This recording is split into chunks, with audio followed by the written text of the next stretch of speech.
Vous savez, ce moment où vous regardez votre enfant et vous ne le reconnaissez plus.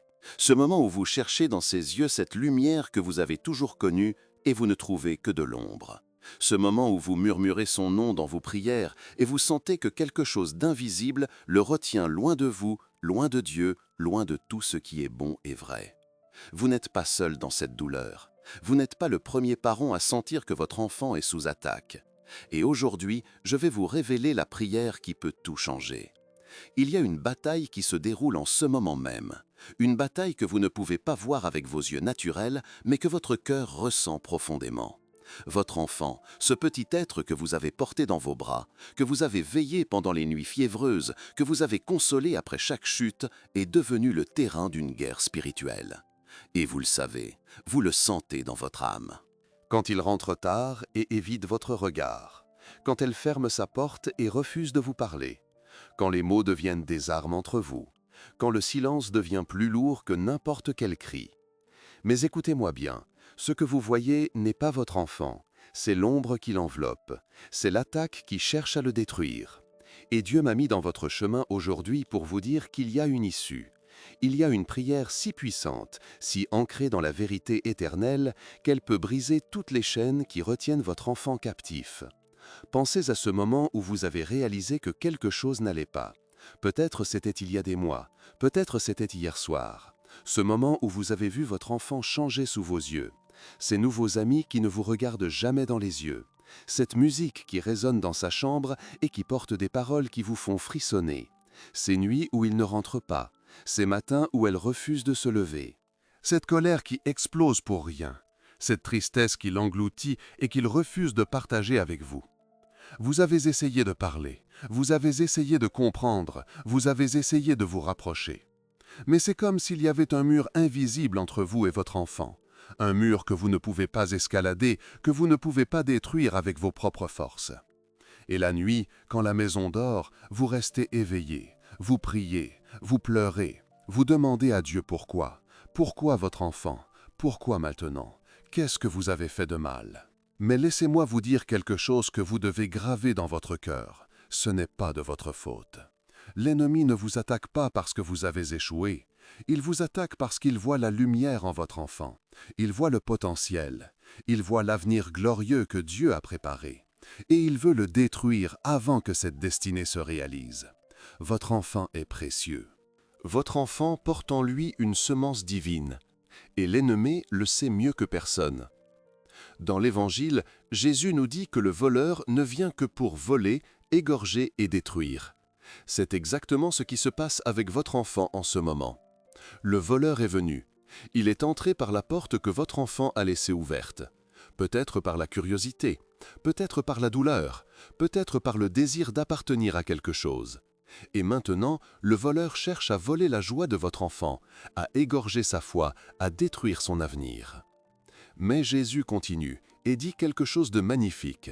Il dit qu'il est venu pour que nous ayons la vie et que nous l'ayons en abondance. Cette promesse n'est pas seulement pour vous, elle est pour votre enfant. Peu importe où il est maintenant, peu importe ce qu'il fait, peu importe combien il s'est éloigné. La promesse de Dieu reste, la vie en abondance l'attend. Et aujourd'hui, vous allez apprendre comment ouvrir cette porte pour lui. Vous vous souvenez du fils prodigue? Ce jeune homme qui a demandé son héritage, qui a tourné le dos à son père, qui est parti vers un pays lointain. Il a tout gaspillé. Il est tombé si bas qu'il désirait manger ce que les porcs mangeaient. Mais savez-vous ce qui l'a sauvé? Ce n'était pas ses propres forces, ce n'était pas sa sagesse. C'était la prière silencieuse d'un père qui n'a jamais cessé de l'attendre. Un père qui scrutait l'horizon chaque jour.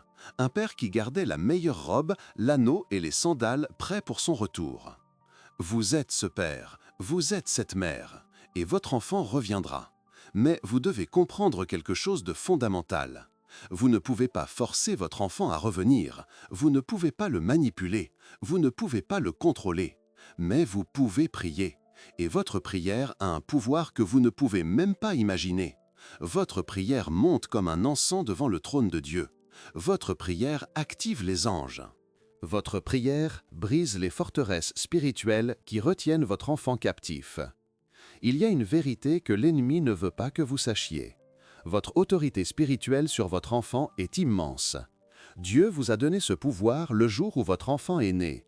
Vous avez l'autorité de bénir, vous avez l'autorité de protéger, vous avez l'autorité de déclarer la vie sur votre enfant.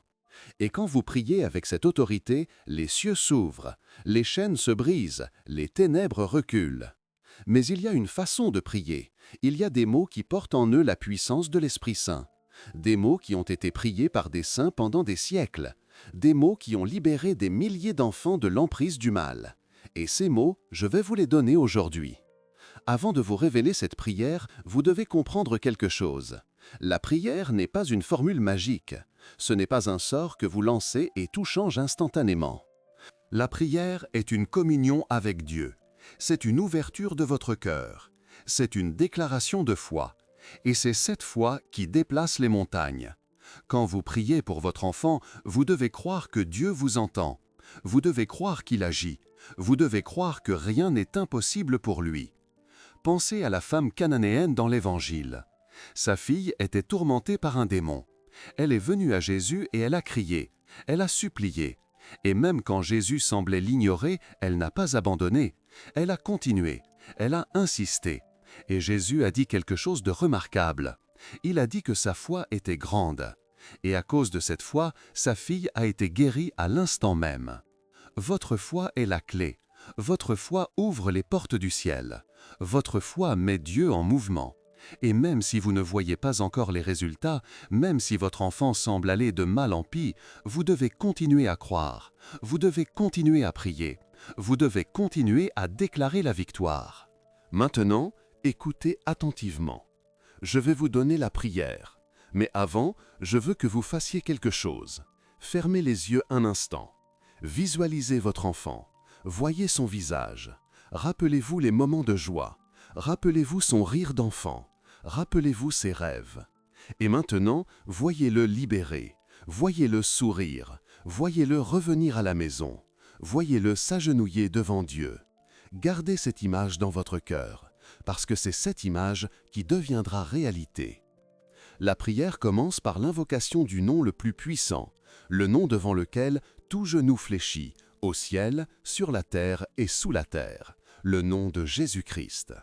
Quand vous prononcez ce nom avec foi, les démons tremblent, les forteresses s'écroulent, la lumière perce les ténèbres. Vous allez dire « Au nom de Jésus-Christ, je prends autorité sur toute puissance des ténèbres qui attaquent mon enfant. Je brise toute emprise du malin sur sa vie. Je déclare que mon enfant appartient à Dieu. Il est couvert par le sang précieux de Jésus. Aucun mal ne peut le toucher. Aucune malédiction ne peut l'atteindre. Aucun plan de l'ennemi ne peut réussir contre lui. » Sentez-vous la puissance de ces mots. Ce ne sont pas juste des mots, ce sont des déclarations qui changent l'atmosphère spirituelle. Quand vous déclarez que votre enfant appartient à Dieu, vous fermez la porte à l'ennemi. Quand vous invoquez le sang de Jésus, vous créez une barrière que le mal ne peut pas franchir.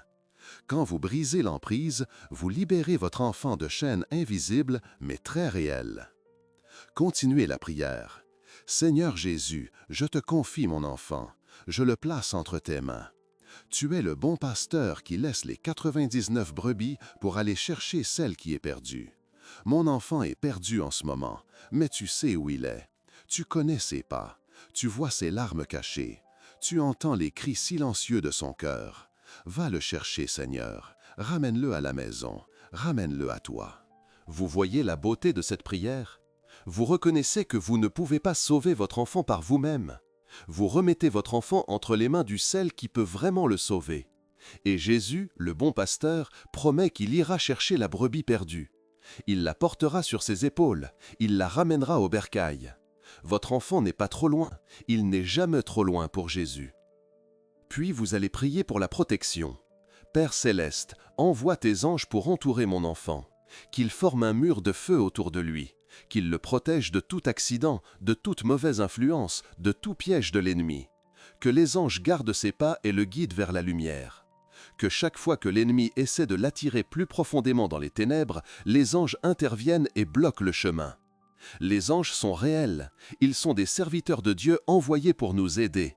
Et quand vous priez pour que les anges protègent votre enfant, Dieu les envoie. Ils sont invisibles mais puissants. Ils combattent dans les lieux célestes. Ils détournent les dangers. Ils murmurent la vérité à l'oreille de votre enfant, même quand il ne veut pas l'entendre. Maintenant, vous priez pour le cœur de votre enfant. Esprit Saint, touche le cœur de mon enfant. Brise l'endurcissement. Dissous la rébellion. Fais-lui sentir ton amour. Rappelle-lui qui il est vraiment. Rappelle-lui sa vraie identité. Il est enfant de Dieu. Il est précieux. Il est aimé. Il a une destinée glorieuse. Murmure ces vérités à son âme jusqu'à ce qu'il ne puisse plus les ignorer. Cette partie de la prière est cruciale, parce que le problème de votre enfant n'est pas seulement extérieur, c'est aussi intérieur. Il a oublié qui il est. Il a cru aux mensonges de l'ennemi. Il pense qu'il n'est pas assez bon. Il pense que Dieu ne peut pas l'aimer. Il pense qu'il est allé trop loin. Mais l'Esprit Saint peut briser ces mensonges. Il peut révéler la vérité. Il peut faire fondre le cœur le plus dur. Vous continuez en priant contre les influences spécifiques. Seigneur, je renonce à toute influence des ténèbres dans la vie de mon enfant. Je brise l'influence de mauvais amis qui l'éloignent de toi. Je brise l'influence de la drogue, de l'alcool, de la pornographie, de l'occultisme, de tout ce qui l'enchaîne. Je déclare que ces chaînes sont brisées maintenant au nom de Jésus. Mon enfant est libre, il respire l'air pur de la liberté. Soyez spécifique dans vos prières. Si vous savez que votre enfant lutte avec quelque chose en particulier, nommez-le. Apportez-le devant Dieu. L'ennemi aime opérer dans le secret, mais quand vous exposez ses œuvres à la lumière, elles perdent leur pouvoir. Quand vous nommez le problème et le remettez à Dieu, vous le désarmez. Et maintenant, la partie la plus importante. Vous priez pour le retour. Père, je crois que mon enfant reviendra. Je le déclare par la foi. Je vois déjà son retour. Je le vois s'agenouiller et demander pardon. Je le vois pleurer des larmes de repentance. Je le vois sourire à nouveau avec cette joie pure qui vient de toi. Je prépare mon cœur pour l'accueillir. Je prépare la meilleure robe. Je prépare la fête, parce que mon enfant qui était mort va revenir à la vie. Mon enfant qui était perdu va être retrouvé. Cette déclaration de foi est un acte prophétique. Vous déclarez ce qui n'est pas encore comme s'il était déjà. C'est ainsi que la foi fonctionne. Abraham a cru Dieu qui appelle à l'existence ce qui n'existe pas. Et c'est ce que vous faites maintenant. Vous appelez à l'existence le retour de votre enfant. Vous le voyez avant qu'il se produise. Et parce que vous le voyez par la foi, cela se manifestera dans la réalité. Terminez votre prière ainsi. Merci Seigneur parce que tu es déjà en train d'agir. Merci parce que ta main est sur mon enfant en ce moment même. Merci parce que rien ne peut empêcher ton plan de se réaliser. Je te fais confiance. Je remets mon enfant entre tes mains. Et je me repose dans ta paix. Au nom puissant de Jésus-Christ. Amen. Quand vous dites « Amen », vous scellez votre prière. « Amen » signifie « Ainsi soit-il ». C'est une déclaration de foi absolue. Vous dites à Dieu que vous croyez que ce que vous avez demandé sera fait. Maintenant, après avoir prié cette prière, quelque chose de très important doit se produire en vous. Vous devez lâcher prise. Vous devez cesser de porter le fardeau. Vous devez faire confiance que Dieu travaille même quand vous ne voyez rien. C'est la partie la plus difficile pour un parent, parce que vous voulez contrôler, vous voulez forcer les choses, vous voulez voir les résultats immédiatement. Mais Dieu travaille selon son calendrier. Il voit ce que vous ne voyez pas. Il sait ce qu'il doit se passer dans le cœur de votre enfant avant qu'il puisse revenir. Parfois, votre enfant doit toucher le fond comme le fils prodigue. Il doit se retrouver au milieu des porcs pour réaliser ce qu'il a perdu.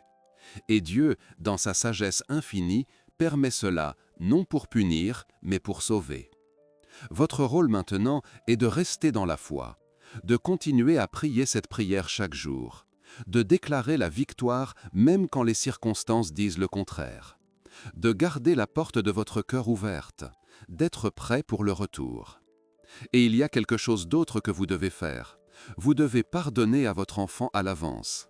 Pardonnez-lui pour la douleur qu'il vous a causée. Pardonnez-lui pour les mots durs. Pardonnez-lui pour les nuits blanches.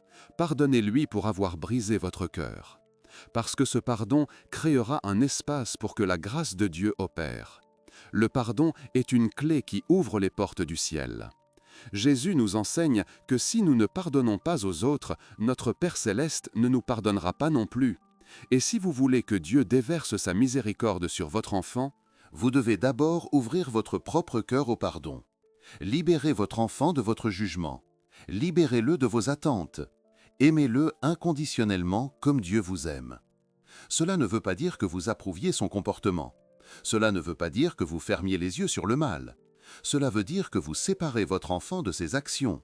Vous haïssez le péché, mais vous aimez le pécheur. C'est ce que Jésus fait avec nous. C'est ce que vous devez faire avec votre enfant. Pendant que vous attendez et que vous priez, Dieu travaille.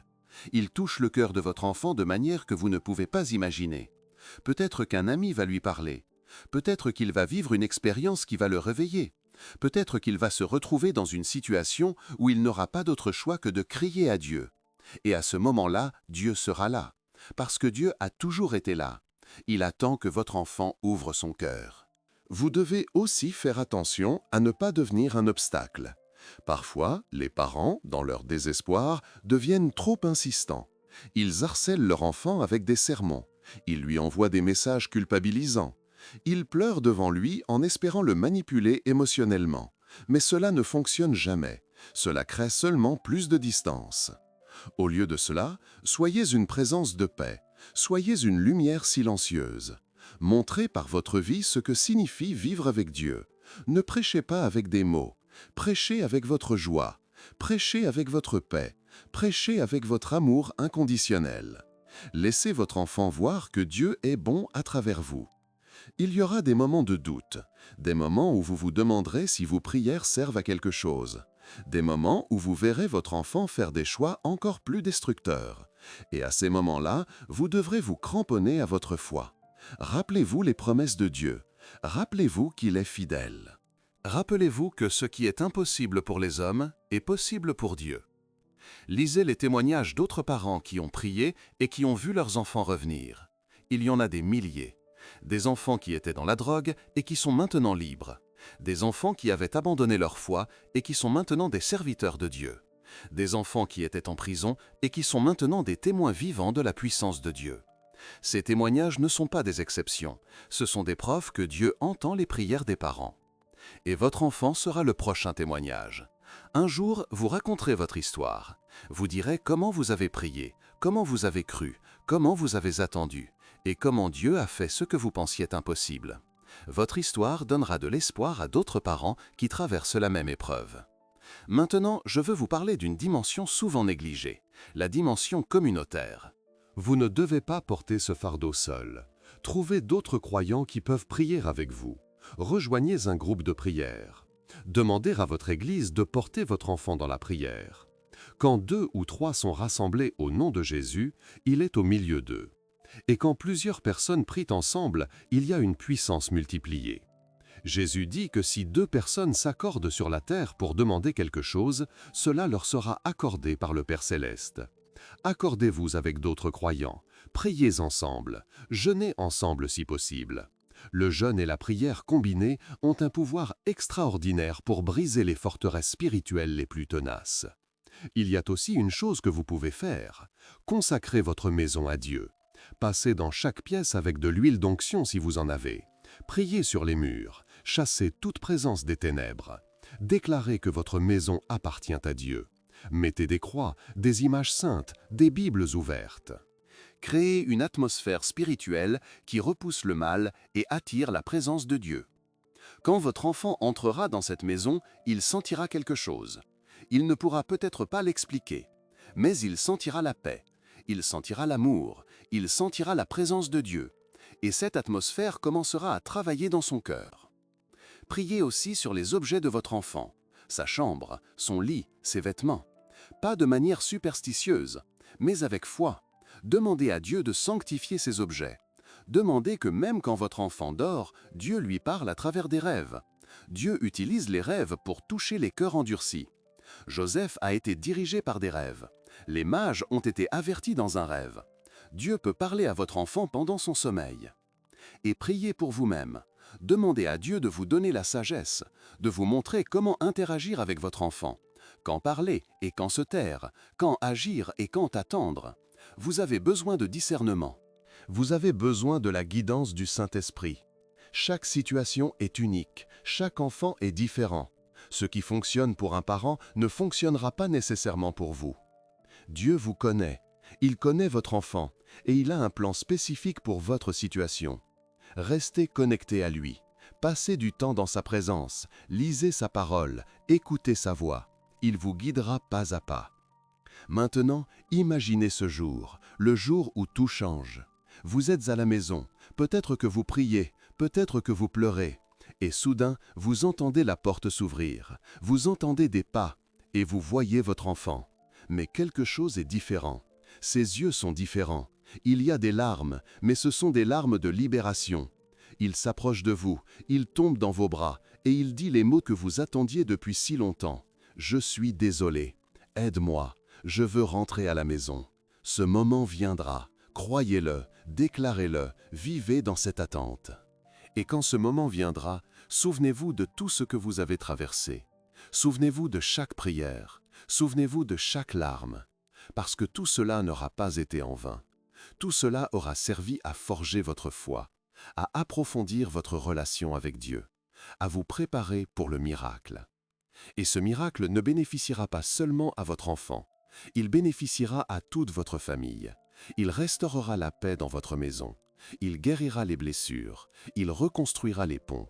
Votre mariage, qui a peut-être souffert pendant cette épreuve, sera restauré. Vos autres enfants qui ont été affectés retrouveront la joie. Votre famille entière sera transformée par ce témoignage de la fidélité de Dieu. Vous deviendrez une source d'espoir pour d'autres. Quand les gens entendront votre histoire, ils croiront qu'il y a de l'espoir pour eux aussi. Votre témoignage touchera des cœurs, il inspirera d'autres parents à ne pas abandonner. Il glorifiera Dieu. Et c'est peut-être là le but ultime de toute cette épreuve. Dieu veut vous utiliser. Il veut utiliser votre histoire. Il veut montrer à travers vous que rien n'est impossible pour lui. Alors aujourd'hui, prenez la décision. Décidez de croire, décidez de prier avec foi, décidez de ne jamais abandonner. Votre enfant vaut la peine, votre enfant mérite que vous combattiez pour lui dans la prière. Vous êtes son intercesseur, vous êtes son avocat devant le trône de Dieu, et Dieu vous entend. Chaque fois que vous prononcez cette prière, quelque chose change dans le monde spirituel. Les anges se mettent en mouvement, les démons reculent, la lumière perce les ténèbres. Et votre enfant, même s'il ne le réalise pas, est poussé doucement vers la maison, vers Dieu, vers la vérité, vers la vie. Ne sous-estimez jamais le pouvoir de vos prières. Vous n'êtes peut-être qu'un parent, vous n'êtes peut-être pas un prêtre ou un prophète, mais vous avez quelque chose de plus puissant. Vous avez l'amour, vous avez la foi, et vous avez l'oreille de Dieu. Il écoute les prières des parents avec une attention particulière, parce qu'il est aussi un père. Il comprend votre douleur, il ressent votre angoisse, et il veut restaurer votre enfant autant que vous le voulez. Alors priez, priez sans cesse, priez le matin quand vous vous réveillez, priez le soir avant de dormir, priez pendant que vous travaillez, priez pendant que vous conduisez, priez chaque fois que votre enfant vient à votre esprit. Faites de la prière votre respiration, que ce soit aussi naturel pour vous que de respirer. Et dans les moments les plus sombres, quand vous avez l'impression que rien ne change, rappelez-vous cette vérité. Dieu n'a jamais perdu une bataille, jamais. Chaque fois qu'il a promis quelque chose, il l'a accompli. Chaque fois qu'il a commencé une œuvre, il l'a terminée. Et il a commencé une œuvre dans votre enfant. Il l'a créée avec un but. Il l'a appelé par son nom. Et il ne l'abandonnera pas. L'ennemi veut que vous perdiez espoir. Il veut que vous abandonniez. Il veut que vous arrêtiez de prier, parce qu'il sait que le jour où vous arrêtez, il gagne. Mais vous ne vous arrêterez pas. Vous continuerez, vous persévérerez, vous croirez jusqu'à voir la manifestation. Et quand la victoire viendra, et elle viendra, vous tomberez à genoux, vous pleurerez des larmes de joie, vous lèverez les mains vers le ciel, et vous direz « Merci ». Merci Seigneur pour ta fidélité. Merci pour ta patience. Merci d'avoir entendu mes prières. Merci d'avoir ramené mon enfant. Ce jour approche. Chaque prière vous rapproche de ce jour. Chaque larme que vous versez est recueillie par Dieu. Chaque nuit blanche est vue par lui. Et il prépare la récompense, il prépare la restauration, il prépare la célébration. Votre histoire n'est pas terminée. Ce chapitre difficile n'est pas le dernier. Il y a un chapitre glorieux qui vient, un chapitre de victoire, un chapitre de restauration, un chapitre de témoignage. Et quand vous le lirez à vos petits-enfants un jour, vous pleurerez à nouveau. Mais ce seront des larmes de gratitude, des larmes de reconnaissance pour un Dieu qui n'abandonne jamais ses enfants. Alors levez-vous, séchez vos larmes, prenez cette prière et faites-en votre arme. Combattez dans l'esprit, croyez dans votre cœur et attendez avec espérance. Votre enfant revient, il revient à la maison, il revient à Dieu, il revient à la vie. Et vous, parents fidèles, vous serez là pour l'accueillir, avec les bras ouverts, avec un cœur plein d'amour, avec des larmes de joie. Et ensemble, vous chanterez les louanges de celui qui fait toutes choses nouvelles, de celui qui restaure ce qui était brisé, de celui qui ramène les perdus, de celui qui est fidèle de génération en génération. Votre enfant n'est pas perdu pour toujours, il est simplement égaré pour un temps, et le bon pasteur le ramène. Faites confiance, croyez et priez. La libération est proche. La percée arrive. Le miracle est en route. N'oubliez pas de partager ce message avec d'autres parents qui en ont besoin. Quelqu'un dans votre entourage traverse peut-être la même épreuve. Votre partage pourrait être l'étincelle d'espoir dont ils ont besoin. Soyez un instrument de Dieu pour encourager d'autres cœurs brisés. Ne perdez pas notre prochaine vidéo qui apparaît maintenant sur votre écran. Cliquez sur la vignette et découvrez comment continuer à fortifier votre foi et votre famille. Que Dieu vous bénisse et garde votre enfant dans le creux de sa main.